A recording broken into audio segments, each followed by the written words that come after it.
Sir ನಮಸ್ತೆ. ನಮಸ್ಕಾರ. Sir Abhijit ಮಾತಾಡ್ತೀನಿ sir, Karnataka TV reporter sir. ನಮಸ್ಕಾರ ಅಭಿಜಿತ್.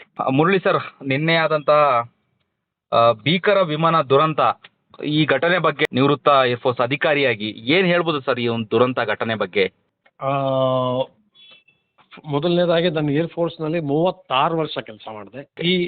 ಈ ಥರ ಘಟನೆಗಳು ನಮ್ಮ ಏರ್ಫೋರ್ಸಲ್ಲಿ ಕೆಲವು ನಡೆದಿದೆ, ಕೆಲವು ನನ್ನ ಕಣ್ಣೆದುರಿಗೆ ನಡೆದಿದೆ. ಅದು ಇಷ್ಟು ಭೀಕರ ಘಟನೆ ನನಗನ್ಸುತ್ತೆ ನಮ್ಮ ದೇಶದ ಏವಿಯೇಷನ್ ಹಿಸ್ಟ್ರಿಲಿ ಯಾವತ್ತೂ ಆಗಿಲ್ಲ. 241 ಪ್ಯಾಸೆಂಜರ್ಸು ಈ ಥರ ಅವ್ರು ಪ್ರಾಣ ಕಳ್ಕೊಂಡಿರೋದು ಬಹಳ ಇದು ಶೋಚನೀಯ, ವಿಪರೀತ ಅನ್ಫಾರ್ಚುನೇಟು. ಆದರೆ ಒಂದು ನಾವು ಈ ಸಂದರ್ಭದಲ್ಲಿ ಈಗ ಒಂದೊಂದಾಗಿ ಎಳೆಯಾಗಿ ಬೇಕಾದಷ್ಟು ನಮಗೆ ಇನ್ಫಾರ್ಮೇಶನ್ ಸಿಗ್ತಾ ಇದೆ. ಈಗ ನಮಗೆ ಮೊದಲನೇದಾಗಿ ನಾವು ಇದನ್ನ ಅರ್ಥ ಮಾಡ್ಕೋಬೇಕಾಗಿರೋದು ಏನು ಅಂದ್ರೆ, ಡ್ರೀಮ್ ಲೈನರ್ 787-8 ಏರ್ಕ್ರಾಫ್ಟ್ ಏನಿದೆ ಅದು 2014ನೇ ಇಸ್ವಿಯಿಂದ ನಮ್ಮ ಇದನ್ನ ಏರ್ ಇಂಡಿಯಾನವರು ಫ್ಲೈ ಮಾಡ್ತಾ ಇದ್ದಾರೆ. ನಮ್ಮ ಏರ್ ಇಂಡಿಯಾನವರು 2014ನೇ ಇಸ್ವಿನಲ್ಲಿ ಈ ಏರ್ಕ್ರಾಫ್ಟ್ ತಂದಾಗ ಅವ್ರು ನಮಗೆ ಈ ಏರ್ಕ್ರಾಫ್ಟ್ ಜಗತ್ತಿನಲ್ಲಿ 2 ಇಂಜಿನ್ಸ್, ಇದನ್ನ 2 ಆಪ್ಷನ್ ಇದೆ ಇಂಜಿನ್ಸ್ಗೆ. ಒಂದು ರೋಲ್ಸ್ ರಾಯ್ಸ್ ಟ್ರೆಂಟ್ 1000 ಅಂತ ಒಂದು ಇಂಜಿನು, ಇನ್ನೊಂದು ಜನರಲ್ ಎಲೆಕ್ಟ್ರಿಕ್ NX-1B ಅಂತ ಇನ್ನೊಂದು ಇಂಜಿನು. ಸೊ 2 ಇಂಜಿನಲ್ಲಿ ಯಾವ್ದು ಬೇಕಾದ್ರೆ ಅವರು ಆಪ್ಟ್ ಮಾಡ್ಕೊಂಡು ಹಾಕೋಬಹುದು. ನಮ್ಮ ಏರ್ ಇಂಡಿಯಾನವರು ಜನರಲ್ ಎಲೆಕ್ಟ್ರಿಕ್ NX-1B ಇಂಜಿನ್ ಅದನ್ನ ಹಾಕಬೇಕು ಅಂತ ನಿರ್ಧಾರ ಮಾಡಿ ಅದನ್ನ ಇಂಜಿನ್ಸ್ ತಗೊಂಡ್ರು. ಈ ಇಂಜಿನ್ಸ್ಗೆ ಬಹಳ ಒಳ್ಳೆ ಸೇಫ್ಟಿ ರೆಕಾರ್ಡ್ ಇದೆ.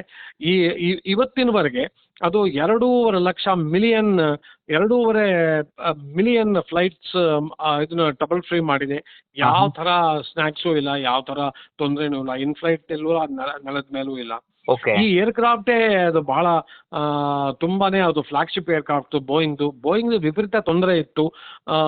ಅವ್ರದ್ದು ಬೇರೆ ವರ್ಷನ್ 737, 757, 777 ಇದಕ್ಕೆಲ್ಲ ಏನಾರೋ ಒಂದು ತೊಂದರೆ ಆಗ್ತಾನೆ ಇತ್ತು. ಅದನ್ನ ರೆಗ್ಯುಲರ್ ಆಗಿ ಮೀಡಿಯಾನವರು ಅದನ್ನ ತರ್ತಾನೆ ಇದ್ರು. ಬೋಯಿಂಗ್ ಸಿಇಒನ ಈ ತೊಂದರೆಗೋಸ್ಕರ ಸಿಯಾಟಲ್ ಅಲ್ಲಿ ಓಡಿಸಿದ್ದು ನಮ್ಗೆ ಗೊತ್ತು. ಆದ್ರೆ 787 ಏನ್ ಏರ್ಕ್ರಾಫ್ಟ್ ಇದೆ ಅವ್ರದ್ದು ಫ್ಲಾಗ್ಶಿಪ್ ಏರ್ಕ್ರಾಫ್ಟ್, ಅದಕ್ಕೆ ಅವರು ಡ್ರೀಮ್ ಲೈನರ್ ಅಂತ ಹೆಸರಿಟ್ರು. ಈಗ ಡ್ರೀಮ್ ಲೈನರ್ ಬೇಕಾದಷ್ಟು ದೇಶಗಳಲ್ಲಿ ಇದನ್ನ ಫ್ಲೈ ಮಾಡ್ತಾರೆ. ಯಾವ ತರ ಒಂದು ಇನ್ಸಿಡೆಂಟು ಆಗಿಲ್ಲ. ಆದ್ರೆ ಇದು ಡ್ರೀಮ್ ಲೈನರ್ ಅಲ್ಲೇ ಮೊದಲನೇ ಇನ್ಸಿಡೆಂಟು. ನಮ್ಮ ದೇಶದಲ್ಲಿ ಬಹಳ ಇದು ಭೀಕರವಾದ ಆಕ್ಸಿಡೆಂಟ್ ಇದು. ಸೊ ಇದು ಒಂದು ವಿಷಯ. ಎರಡನೇ ವಿಷಯ ಏನು ಅಂದ್ರೆ, ಈ ಪೈಲಟ್ಸ್ ಯಾರು ಇದನ್ನ ಫ್ಲೈ ಮಾಡ್ತಾ ಇದ್ರು, ಇದನ್ನ ಸಬರ್ವಾಲು ಆಮೇಲೆ ಕ್ಲೈವ್ ಕುಂಡೇರು ಇಬ್ಬರಿಗೂ 8,200ಕ್ಕಿಂತ ಜಾಸ್ತಿ ಫ್ಲೈಯಿಂಗ್ ಎಕ್ಸ್ಪೀರಿಯನ್ಸ್ ಇತ್ತು. ಅವರ್ಸ್ ಫ್ಲೈಯಿಂಗ್ ಎಕ್ಸ್ಪೀರಿಯನ್ಸು ಬಹಳ ವಿಪರೀತ. ಅವ್ರಿಗೆ ಏರ್ಕ್ರಾಫ್ಟ್ ಫ್ಲೈ ಮಾಡೋದ್ರಲ್ಲಿ ವಿಪರೀತ ಚಾಣಕ್ಯರು. ಅವರು ಯಾವ ತರ ತಪ್ಪು ಮಾಡೋ ಸಾಧ್ಯತೆನೇ ಇಲ್ಲ ಅನ್ನೋದನ್ನ ನಾವು ಇನ್ನೊಂದು ಗಮನಿಸ್ಬೇಕು. ಆಮೇಲೆ ಮೂರನೇದಾಗಿ ಇದನ್ನ ಎಲ್ಲ ಹೇಳೋದಾದ್ರೆ, ಇದನ್ನ ಏರ್ಕ್ರಾಫ್ಟು ರಾತ್ರಿ ಟೇಕ್ ಆಫ್ ಆಯ್ತು. Take off normal ಆಗಾಯ್ತು.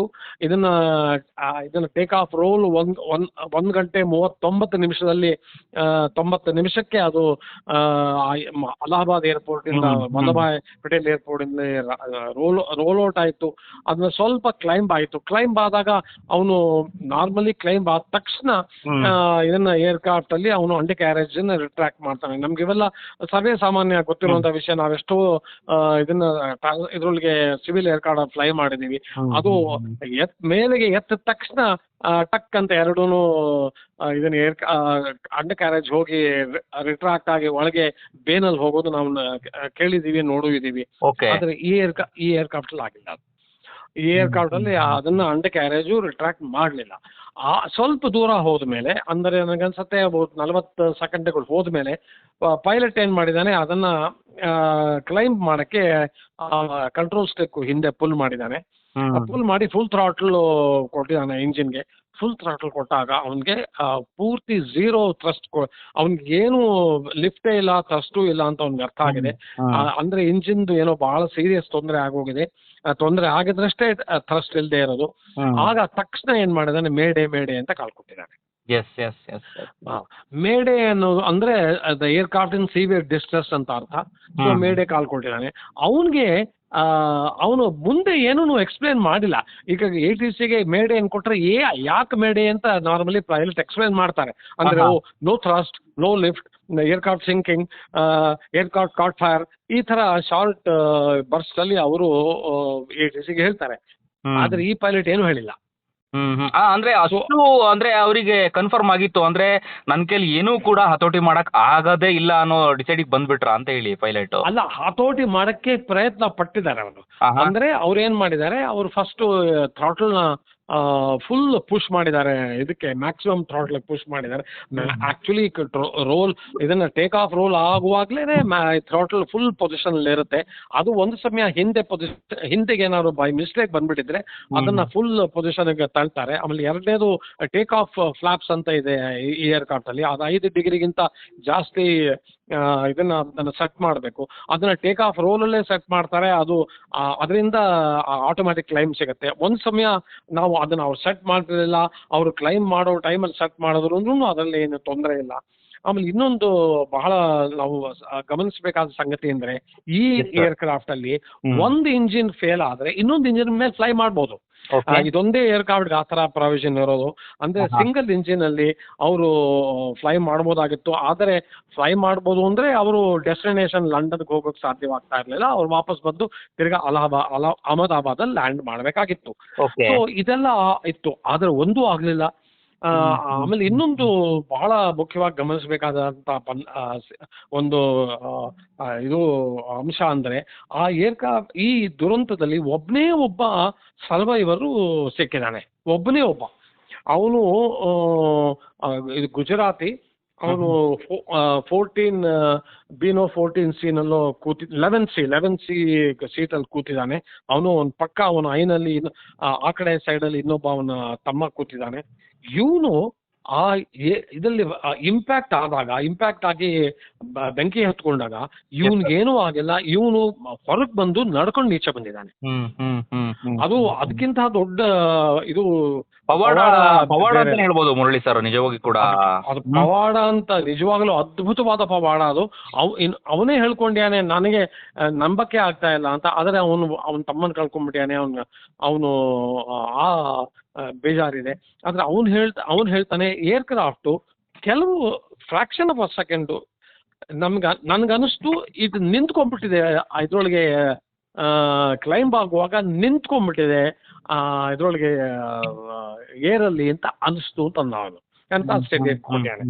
ಅಂದ್ರೆ ಅದಕ್ಕೊಂದೇ ಒಂದು ಅರ್ಥ, ಅಂದ್ರೆ ಇಂಜಿನ್ಸ್ ಕೆಲಸ ಮಾಡ್ತಾ ಇರಲಿಲ್ಲ, ಅದಕ್ಕೆ ಥ್ರಸ್ಟು 0 ಆಗಿತ್ತು, ಏರ್ಕ್ರಾಫ್ಟು ಸ್ಟಾಟಿಕ್ ಆಗಿ ಏರಲ್ಲಿ ನಿಂತ್ಕೊಂಡು. ಸೊ ಇಷ್ಟು ನಮಗೆ ಗೊತ್ತಿರುವಂತಹ ಸಂಗತಿ. ಅದೇ ಈ ಏರ್ಕ್ರಾಫ್ಟ್ಗೆ ನಾನು ಹೇಳ್ದಂಗೆ ಯಾವ ಥರ ಇದನ್ನ ಬ್ಯಾಡ್ ರೆಕಾರ್ಡು ಇಲ್ಲ. Top class flight safety record. Engines top class engines. ಇವತ್ತು ಎಲ್ಲಾರ್ಗು ಬಹಳ ಇದನ್ನ ತುಂಬಾ ಡಿಸ್ಟರ್ಬ್ ಮಾಡ್ತಾ ಇರುವಂತ ಸಂಗತಿ ಏನು ಅಂದ್ರೆ ಅದ್ ಹೇಗೆ 2 ಇಂಜಿನ್ ಒಂದೇ ಟೈಮಲ್ಲಿ ಫ್ಲೇಮ್ ಔಟ್ ಆಯ್ತು ಅನ್ನೋದನ್ನ ಯಾರಿಗೂ ಅರ್ಥ ಆಗ್ತಾ ಇಲ್ಲ. ಎಸ್ ಮುರಳಿ ಸರ್, ಆಮೇಲೆ ಟೇಕ್ ಆಫ್ ಆಗೋದ್ಕಿಂತ ಮುಂಚೆನೆ ಅದನ್ನ ಅಂದ್ರೆ ಒಂದ್ಸಲ ಪರಿಶೀಲನೆ ಮಾಡ್ತಾರೆ ಹೇಗೆ ಏನು ಅಂತೇಳಿ. ಒಂದು 3-4 ಸಿಬ್ಬಂದಿಗಳು ಮಾಡುವಂಥದ್ದೆಲ್ಲ ನಿಮಗೆ ಗೊತ್ತಿರುತ್ತೆ. ಆ ಸಂದರ್ಭದಲ್ಲೂ ಅದು ಗೊತ್ತಾಗಿಲ್ಲ. ಟೇಕ್ ಆಫ್ ಮೇಲೆ ಹೋಗೋ ಸಂದರ್ಭದಲ್ಲಿ ಈ ಘಟನೆ ಆಯ್ತಲ್ಲ ಸರ್, ದುರಂತ ಘಟನೆ ಆಯ್ತಲ್ಲ ಸರ್, ನಿಜಕ್ಕೂ ಯಾರು ಊಹಿಸಿರ್ಲಿಲ್ಲ ಅಂತೇಳಿ ಈ ತರ ಆಗುವಂಥದ್ದು. ಅಲ್ಲ ನೋಡಿ, ಏರ್ಕ್ರಾಫ್ಟ್ ಒಂದು ಪ್ರೊಸೀಜರ್ ಇದೆ. ಏರ್ಕ್ರಾಫ್ಟ್ ಅಕ್ಸೆಪ್ಟೆನ್ಸ್ ಅಂತ ಕರಿತೀವಿ ನಾವು ಅದಕ್ಕೆ. ಇವತ್ತು ಪೈಲಟ್ ಏರ್ಕ್ರಾಫ್ಟ್ ಅಕ್ಸೆಪ್ಟ್ ಮಾಡಬೇಕಾದ್ರೆ ಅದಕ್ಕೆ ಏರ್ವರ್ದಿನೆಸ್ ಸರ್ಟಿಫಿಕೇಟ್ ಅನ್ನೋದು ಕೊಡಬೇಕು. ಇವರು ಗ್ರೌಂಡ್ ಕ್ರೂ ಅಂದ್ರೆ ಯಾರು? ಎಲ್ಲ ಟೆಕ್ನಿಷಿಯನ್ಸು, ಇಂಜಿನಿಯರ್ಸು, ಆಮೇಲೆ ಸೂಪರ್ವೈಸರ್ಸು, ಆಮೇಲೆ ಕ್ವಾಲಿಟಿ ಕಂಟ್ರೋಲ್ ಎಕ್ಸ್ಪರ್ಟ್ಸು. ಇವರು 4 ಜನ ಸೈನ್ ಮಾಡಿ ಏರ್ಕ್ರಾಫ್ಟ್ ಇಸ್ ಏರ್ವರ್ದಿನೆಸ್ ಸರ್ಟಿಫಿಕೇಟ್, ಅವರು ಯಾವ ತೊಂದರೆನೂ ಇಲ್ಲ, ಎವ್ರಿಥಿಂಗ್ ಇಸ್ ಪರ್ಫೆಕ್ಟ್ ಅಂತ ಅವರು ಏರ್ವರ್ದಿನೆಸ್ ಸರ್ಟಿಫಿಕೇಟ್ ಪೈಲಟ್ ಕೊಟ್ರೆ ಅದನ್ನ ಸೈನ್ ಮಾಡ್ಬಿಟ್ಟು ಅವನು ಅಕ್ಸೆಪ್ಟ್ ಮಾಡ್ಕೊತಾನೆ. ಅದು ಫಾರ್ಮಲ್ ಆಗಿ ಅಕ್ಸೆಪ್ಟ್. ಒಂದು ಸೆಕೆಂಡ್ ಸರ್, ಮುರಳಿ ಸರ್, ಎಷ್ಟು ಜನ ಅದನ್ನ ಪರಿಶೀಲನೆ ಮಾಡ್ತಾರೆ ಸರ್ ಅಲ್ಲಿ ಇದನ್ನ ಎಲ್ಲದನ್ನ? ಅಂದ್ರೆ ಸರಿ ಇದೆ, ಎಸ್ ಹೋಗ್ಬೋದು, ಟೇಕ್ ಆಫ್ ಮಾಡ್ಬೋದು ಅನ್ನೋದ್ರ ಬಗ್ಗೆ. ಅಲ್ಲ, ಇದ್ರೊಳಗೆ ಕ್ರೂನಲ್ಲಿ 5 ಅಥವಾ 6 ಜನ ಇರ್ಬೋದು. ಒಬ್ಬ ಏರ್ ಫ್ರೇಮು, ಒಬ್ಬ ಇಂಜಿನು, ಒಬ್ಬ ಸಿಸ್ಟಮ್ಸು, ಒಬ್ಬ ಎಲೆಕ್ಟ್ರಾನಿಕ್ಸು, ಇನ್ನೊಬ್ಬ ಹೈಡ್ರಾಲಿಕ್ಸು, ಈ ಥರ 4 ಅಥವಾ 5 ಜನ ಇರ್ಬೋದು. ನಮ್ಮ ಏರ್ ಫೋರ್ಸಲ್ಲಿ ನಾವು 7 ಜನನ ಟೀಮ್ನ ಹಾಕ್ತೀವಿ ಒಂದು ಏರ್ ವರ್ದಿನರ್ಸ್ಗೆ. ಅದು ಪ್ಲಸ್ ಒಬ್ಬ ಇವನು ಸೂಪರ್ವೈಸರು, ಆಮೇಲೆ ಪ್ಲಸ್ ಒಬ್ಬ ಇಂಜಿನಿಯರು. ಸೊ ಒಟ್ಟು 9 ಅಥವಾ 10 ಜನ ನಾವು ಸೈನ್ ಮಾಡ್ತೀವಿ.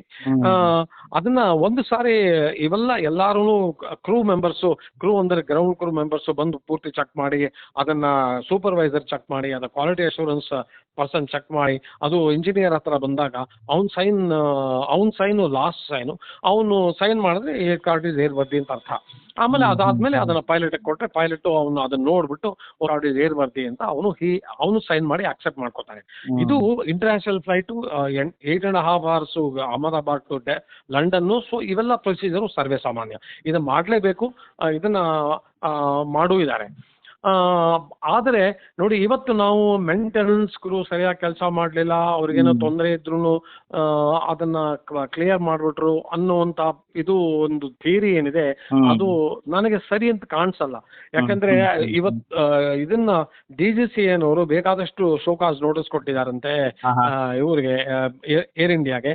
ನಿಮ್ದು ಮೇಂಟೆನೆನ್ಸ್ ಸರಿಯಾಗಿಲ್ಲ, ನೀವು ಟಾಟಾ ಸಿಮೆಂಟ್ ತಗೊಂಡಾಗಿಂದ ತುಂಬಾ ಮೇಂಟೆನೆನ್ಸ್ ಲ್ಯಾಪ್ಸಸ್ ಆಗ್ತಾ ಇದೆ ಅಂತ ಅಂದ್ಬಿಟ್ಟು 15-16 ಈ ತರ ಶೋಕಾಸ್ ನೋಟಿಸ್ ಕೊಟ್ಟು ಕೆಲವರನ್ನ ಕೆಲಸದಿಂದ ಓಡಿಸಿದ್ದಾರೆ ಅನ್ನೋ ಮಾತು ಇವತ್ತು ಕೇಳಿ ಬರ್ತಾ ಇದೆ. ಆದ್ರೆ ಅದಕ್ಕೂ ಇದಕ್ಕೂ ಸಂಬಂಧ ಕಟ್ಟಕ್ಕಾಗತ್ತಾ? ಅದು ಬಹಳ ಕಷ್ಟ ಹೇಳೋದು. ಯಾಕಂದ್ರೆ ಅದು ಬೇರೆ ಯಾವುದೋ ಸಂದರ್ಭಕ್ಕೆ ಇರ್ಬೋದು, ಬೇರೆ ಯಾವುದೋ ಎಕ್ವಿಪ್ಮೆಂಟ್ಗೆ ಇರ್ಬೋದು, ಅವ್ರಿಗೂ ಆ ಶೋಕಾಸ್ ನೋಟಿಸ್ಗೂ ಈ ಏರ್ ಕಾರ್ಡ್ ದುರಂತಕ್ಕೂ ಸಂಬಂಧ ಇದೆ ಅಂತ ಹೇಳೋದು ಕಷ್ಟ, ಸಂಬಂಧ ಇಲ್ಲ ಅಂತ ಹೇಳೋದು ಕಷ್ಟ. ಯಾಕಂದ್ರೆ ಇದೆ ಅಂತ ಹೇಳೋದು ಕಷ್ಟ, ಇಲ್ಲ ಅಂತಾನು ಹೇಳೋದು ಕಷ್ಟ ಆಗಿದ್ರೆ ಕಷ್ಟ. ಹೌದು, ಯಾಕಂದ್ರೆ ಇವತ್ತು ನನ್ನ ಮನಸ್ಸಿಗೆ ಅನ್ಸತ್ತೆ ಅದು ಸಂಬಂಧ ಇಲ್ಲ.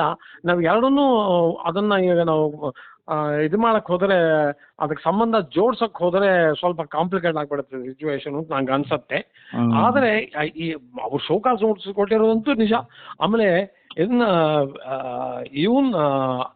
ನ್ಯೂಜಿಲೆಂಡರ್ ಇದಾನಲ್ಲ CEO, ಇದರದ್ದು ಏರ್ ಇಂಡಿಯಾ CEO, ಅವನ್ಗೆ ವಾರ್ನಿಂಗ್ ಕೊಟ್ಟಿದ್ರಂತೆ ಇವರು DGCA ಅನ್ನೋರು, ನಿನ್ನ ಗ್ರೌಂಡ್ ಕ್ರೂ ಸರಿಯಾಗಿ ಕೆಲಸ ಮಾಡ್ತಾ ಇಲ್ಲ ಅನ್ನೋ ವಾರ್ನಿಂಗ್ ಅವ್ನು ಕೊಟ್ಟಿದ್ರಂತೆ. ಅವನ್ಗೂ ಒಂದು ಶೋಕಾಸ್ ನೋಟಿಸ್ ಹೋಗಿತ್ತು ನಮ್ಮ ಮಾತು ಇವತ್ತು ಕೇಳಿ ಬರ್ತಾ ಇದೆ. ನೋಡಿ, ಇವೆಲ್ಲ ಎಷ್ಟು ಪ್ರಭಾವ ಬೀರುತ್ತೆ ಆಕ್ಸಿಡೆಂಟ್ ಮೇಲೆ ಅಂತ ಹೇಳೋದು ಬಹಳ ಕಷ್ಟ. ಬಟ್ ಇದೊಂದು ನಾವು ಒಂದು ಗಮನಿಸಬೇಕಾದ ಸಂಗತಿನೇ ಹೊರತು ಅದನ್ನ ಬಹಳ ನಾವು ಸೀರಿಯಸ್ ಆಗಿ ತಗೊಳ್ಳುವಂತಹ ಸಂಗತಿ ಅಲ್ಲ ಅಂತ ನಂಗೆ ಅನ್ಸುತ್ತೆ. Yes sir. ಇನ್ನ ಬ್ಲ್ಯಾಕ್ ಬಾಕ್ಸ್ ಕೂಡ ಪತ್ತೆಯಾಗಿದೆ. ಇನ್ನ ಬಹುತೇಕ ಏನಾಗಿರ್ಬೋದು, ಏನಾಗಿದೆ ಅನ್ನೋದ್ರ ಬಗ್ಗೆ ಇಂಚಿಂಚು ಮಾಹಿತಿಗಳು ಸಿಗೋ ಸಾಧ್ಯತೆ ಇದೆ ಸರ್. ಅದ್ರ ಬಗ್ಗೆ ಹೇಳೋದಾದ್ರೆ ಸರ್?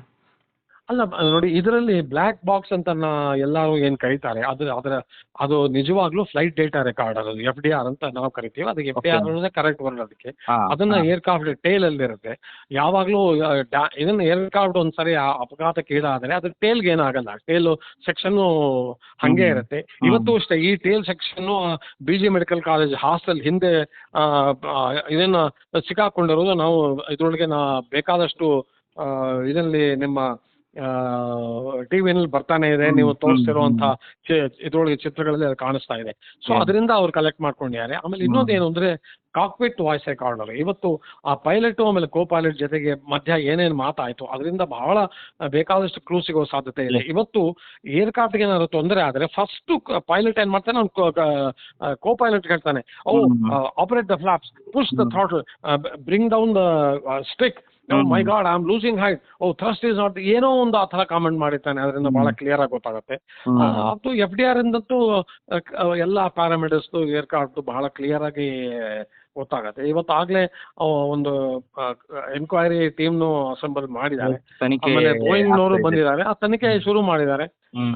ಅವ್ರು ಎಷ್ಟು ಬೇಕಾದ್ರೆ ತನಿಖೆ ಮಾಡಲಿ, ಏನ್ ಬೇಕಾದ್ರೆ ಮಾಡಲಿ, 241 ಜನ ಪ್ಲಸ್ 20 ಹುಡುಗರು ಅಂತ ಈಗ ಸುದ್ದಿ ಬರ್ತಾ ಇದೆ.